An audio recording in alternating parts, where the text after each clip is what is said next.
Bonjour. Salut. Ça va, tu vas bien? Ouais, ça va? Content de t'avoir, Samuel. Merci de m'accueillir dans ton émission.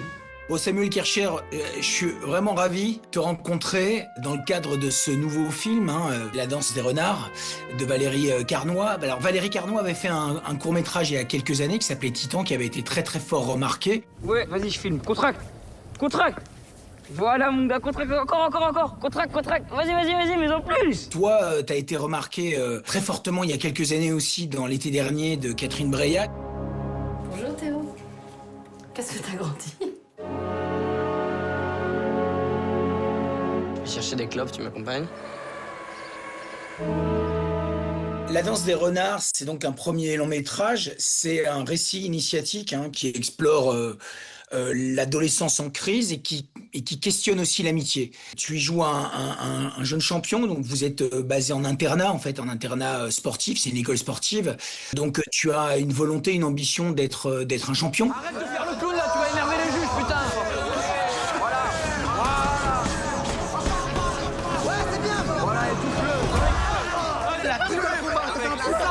T'as ton entraîneur de l'équipe de France qui a dit que tu voulais pas faire la prépa avec eux?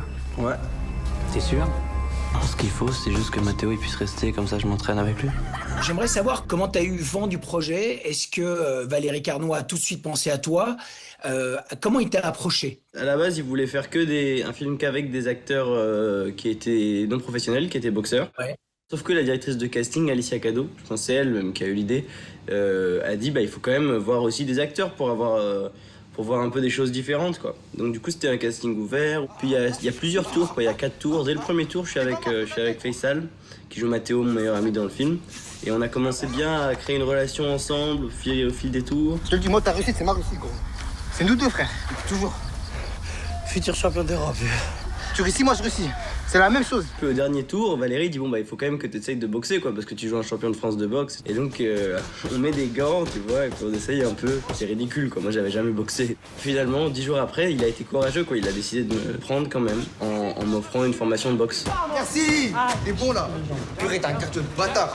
La prochaine fois, faut que je te filme, frère. 5 mois, j'ai dû apprendre à être crédible, en tout cas à l'image, en tant que champion de boxe.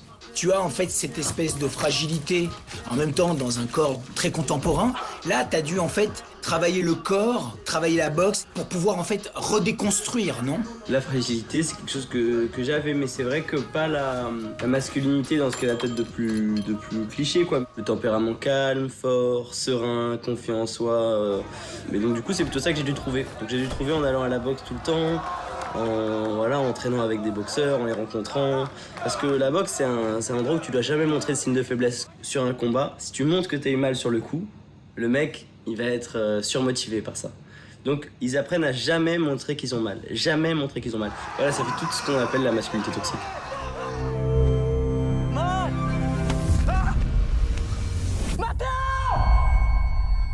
Tu vas porter longtemps? Sur 1 kilomètre. Ah, tu reprends quand l'entraînement? Bah, je reprends demain déjà. Oh, t'as mal là? Il y a un élément et un événement hyper intéressant dans le film, c'est qu'à un moment donné, tu vas être victime d'une sorte d'accident. Il y a quelque chose qui s'opère en toi où c'est comme si tu perdais de la force. Qu'est-ce que Valérie t'a dit pour que tu opères en fait cette transformation la mieux possible? C'est une douleur qui est psychologique, qui est même psychosomatique. Puisque dans le corps, il n'y a aucune lésion qui explique cette douleur. Écoute, j'ai bien vérifié l'échographie ainsi que l'IRM qu'on a fait le mois dernier. Et tu n'as absolument rien à l'avant-bras. Mais pourquoi j'ai mal alors? Et donc il doit petit à petit de cette douleur physique imaginer qu'elle est juste psychologique et que c'est juste en fait le corps comme un burn-out qui dit il faut arrêter. J'aimerais savoir comment tu abordes cette cicatrice, comment concrètement tu l'abordes dans ton jeu, dans l'incarnation, puisque le rôle est très physique. Déjà, il y avait un excellent maquilleur, Greg, qui, une fois qu'il a posé cette prothèse et qu'il a commencé à maquiller la blessure et qui m'a montré comment elle allait évoluer en fonction avec le temps, quoi, cette blessure.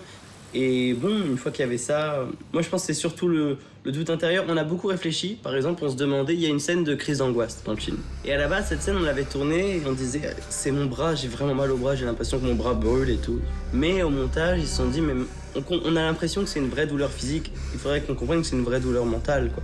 Et du coup, on a refait la scène, et cette fois-ci, on disait, j'ai l'impression que je vais mourir. Et là, on comprend du coup que voilà, il y a toute la crise d'angoisse qui est en fait une crise existentielle. Mince, est-ce que ma vie est pas en train de me filer entre les doigts, quoi? Respire lentement. J'ai l'impression que je vais mourir.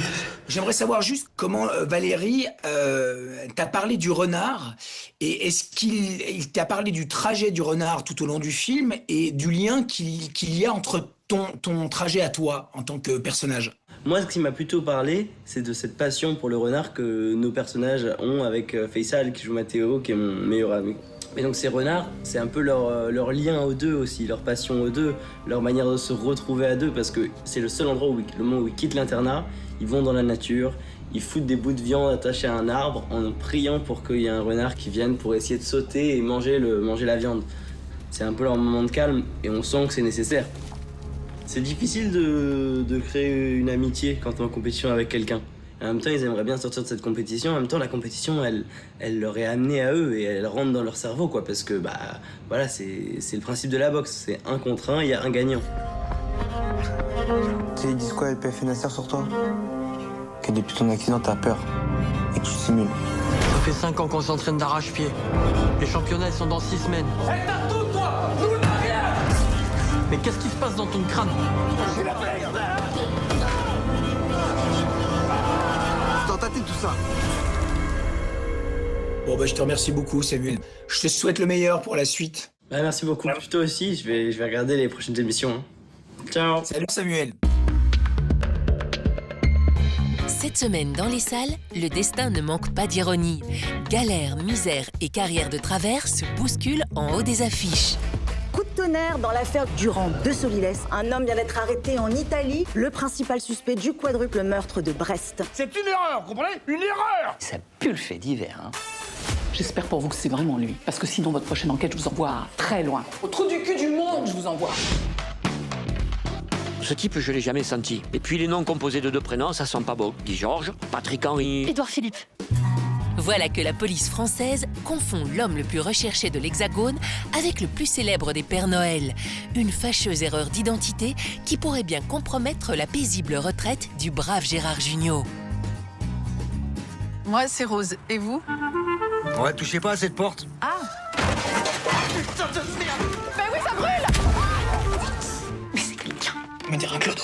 C'est quoi? Putain de bordel de merde. C'est quoi ce délire avec les papiers peints? Qu'est-ce qu'ils sont, mes papiers peints? Nous ne sommes pas pauvres, nous sommes fauchés. Quand on peut pas se nourrir, on veut au resto du cœur. Est-ce que je vais voler les pauvres au lieu de voler la grande distribution? Bravo.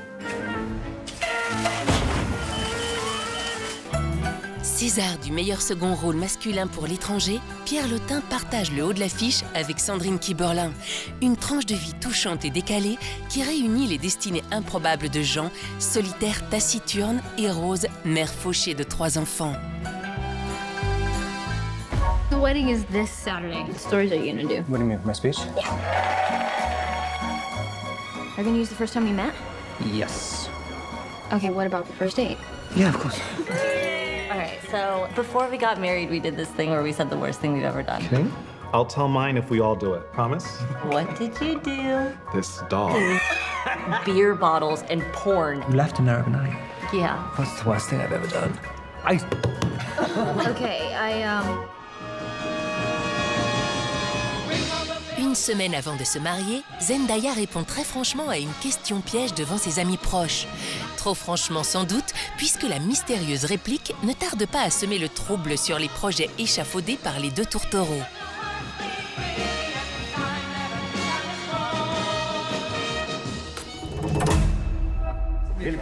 Au début des années 30, mon père et Otto étaient des pacifistes convaincus.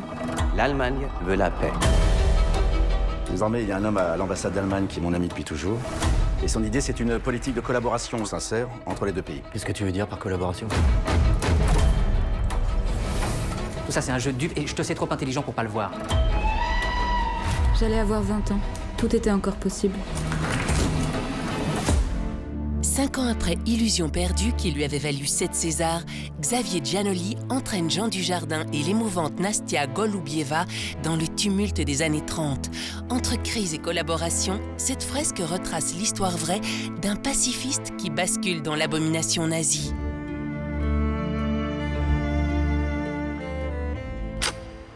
Tremblez, spectateurs. La 44e édition du Brussels International Fantastic Film Festival prend ses quartiers au Palais 10 du Brussels Expo du 3 au 18 avril prochain. Bal de vampires, masterclass, make-up, court et long métrage, vous allez en voir de toutes les couleurs, mais surtout du rouge et du noir. À la semaine prochaine.